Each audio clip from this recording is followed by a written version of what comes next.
Hello दोस्तों, मैं आज आप लोगों को आव्यूह के कुछ नियम बताने जा रहा हूँ। देखिए, यदि ये आपको आने लगेगा तो आव्यूह आपको सॉल्व करने में कठिनाइयाँ नहीं होंगी। देखिए, आव्यूह का पहला है कोटि किसे कहते हैं। आव्यूह की कोटि किसे कहते हैं? तो देखिए, ऐसी संख्या जो यम गुणे यन के रूप में हो, यम गुणे यन के रूप में लिखा हो, उसे कोटि कहते हैं। कोटि कहते हैं जैसे देखिए, जैसे जैसे यदि किसी आव्यूह में 12 अवयव हों तो कोटि क्या होगी? तो 12 अवयव हो तो कोटि क्या होगी? देखिए इसकी कोटि जो होगी 12 गुणे 1, यानी कि 12 एकम 12 और 1 गुणे 12, 1 गुणे 12 और 2 गुणे 6। देखिए 6 दूनी 12 आएगा गुणा करने पर, और 6 गुणे 2, 6 दूनी 12 आ जाएगा। 3 गुणे 4, 3 चौ 12 आ जाएगा, और 4 तीन 12, 4 तीन 12 आ जाएगा। देखिए अब इसके बाद जैसे हम 5 लेंगे नहीं होगा, 6 लेंगे, 6 हम ले चुके हैं। देखिए यहाँ पर तो इसकी जो होगी कोटि क्या होगी? ये होगी। अभी पूछ ले इसी क्वेश्चन में आपसे कि आव्यूह ये जो दिया गया है, आव्यूह में 12 अवयव हों तो कोटियों की संख्या अगर पूछ ले तो कोटियों की संख्या पूछ ले गया तो देखिए 1 2 3 4 5 6, कोटियों की संख्या क्या होगी? 6 होगी। अब देखिए आगे क्या दिया गया है। देखिए यदि किसी आव्यूह में 12 अवयव हों, 12 अवयव हैं तो कोटियों की संख्या, देखिए कोटियों की संख्या पूछ लिया, कोटियों की संख्या क्या होंगी? तो देखिए इसका जो उत्तर होगा, देखिए पहले तो हम उसी फॉर्म में लिखेंगे जिस तरह यहाँ पर लिखे हैं 12 गुणे 1 गुणे 2, 2 गुणे 6, 6 गुणे 2, 3 गुणे 4, 4 गुणे 3। तब इन्हीं को हम गिन लेंगे, जोड़ लेंगे 1 2 3 4 5 6, कोटियों की संख्या क्या होगी? 6 होगी। अब देखिए आगे क्या दिया गया है। देखिए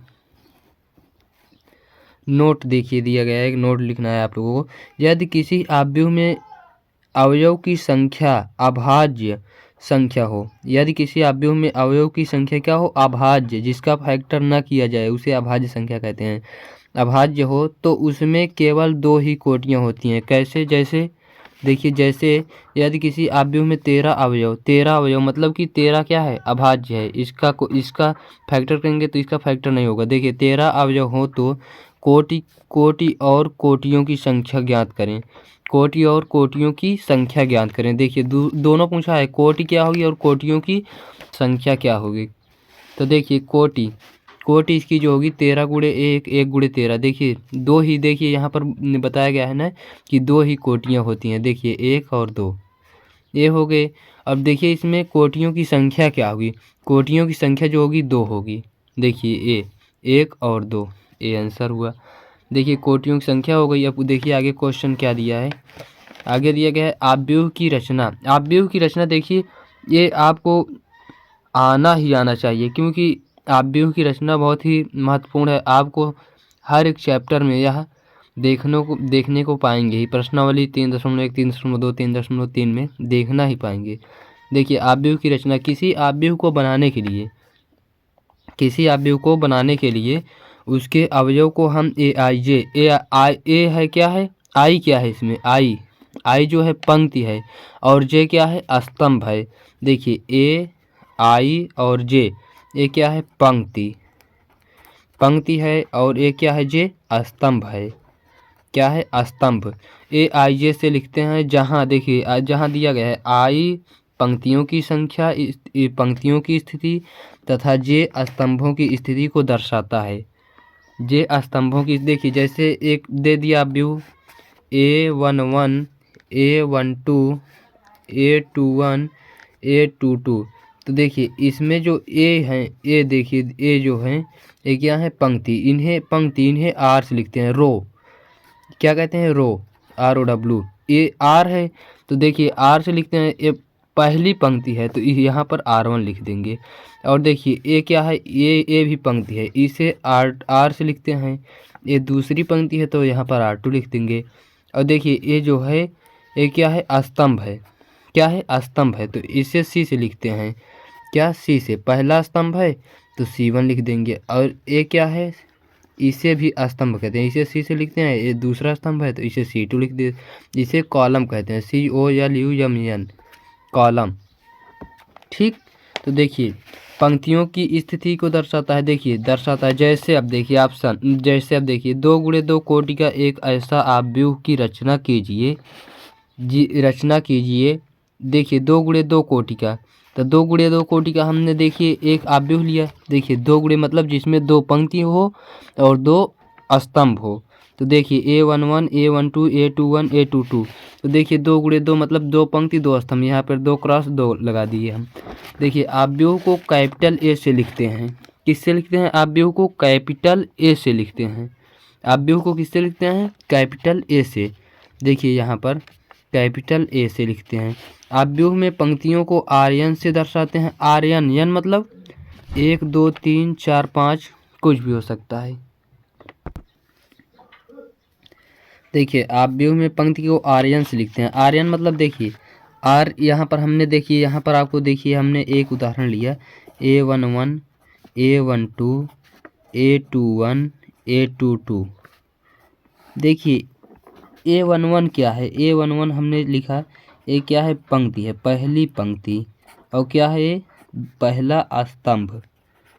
देखिए पहली पंक्ति पहला स्तंभ। और A12 हमने क्यों लिया, A12 क्यों लिया, ये क्या है, पहली पंक्ति है और ये क्या है, दूसरा स्तंभ है, इसलिए हम ये। और देखिए यहाँ पर ये दूसरी पंक्ति पहला स्तंभ, दूसरी पंक्ति दूसरा स्तंभ। देखिए इसमें जो आर्यन है, देखिए ये जो ये है इसे सी से लिखते हैं, और ये जो है इसे भी सी से लिखते हैं, C1 है C2 है। ये जो है इसे R से लिखते हैं, ये जो है इसे R से लिखते हैं, ये R1 है, ये R2 है।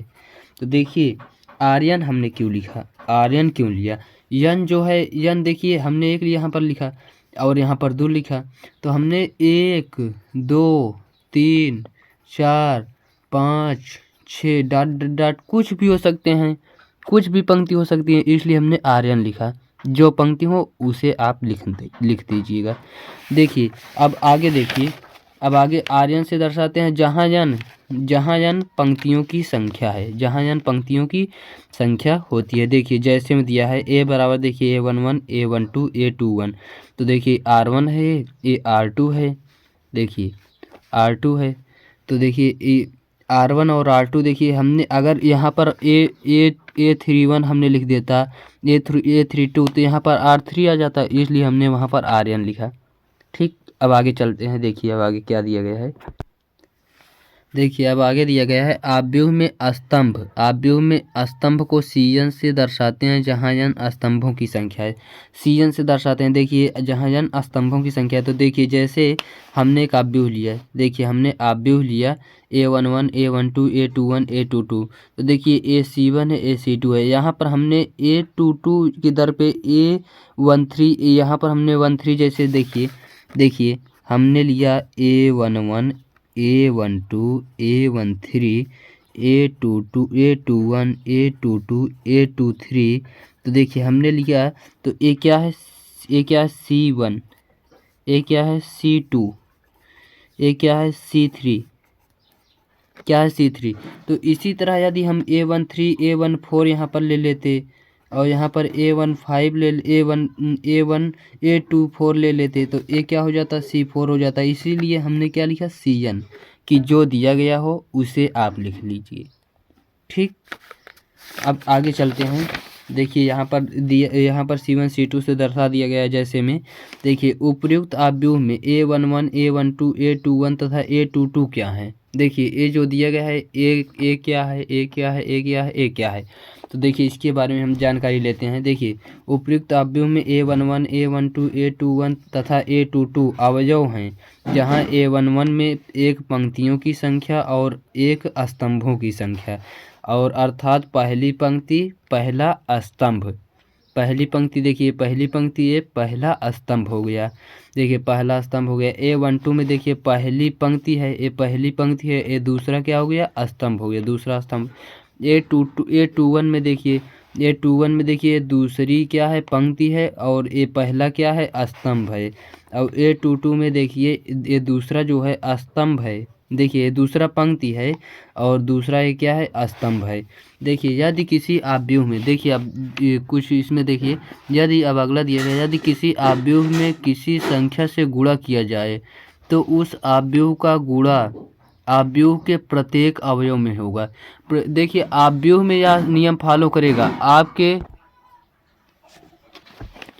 देखिए अब आगे क्या दिया गया है। देखिए यदि किसी आव्यूह में किसी संख्या से गुणा किया जाए तो उस आव्यूह का गुणा आव्यूह के प्रत्येक अवयव में होगा। देखिए ऐसा इसमें आव्यूह में ऐसा होता है, परंतु आप जब सारणिक पढ़ेंगे सारणिक में ऐसा कदाचित भी नहीं होगा, क्योंकि सारणिक में सब कुछ अलग होता है। देखिए ए बराबर, देखिए जैसे हमने माना ए बराबर 5, 5 से हमें गुणा करना है इसमें, तो इसमें जो जितने भी अवयव हैं, देखिए जितने भी अवयव हैं उसमें सभी में क्या होगा गुणा होगा। तो देखिए गुणा करने के बाद देखिए 5 दूना 10, देखिए 10, 5 चौ 20, 5 चौ 20, देखिए और पचहम 25, पचहम 25, 5 तिहाई 15, 5 तिहाई 15 सब। देखिए और आप सारणिक में ऐसा करेंगे तो ऐसा भी कभी नहीं होगा।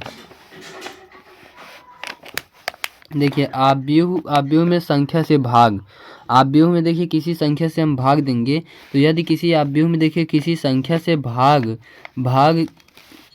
किया जाए तो उस संख्या का भाग आव्यूह के प्रत्येक अवयव में होगा।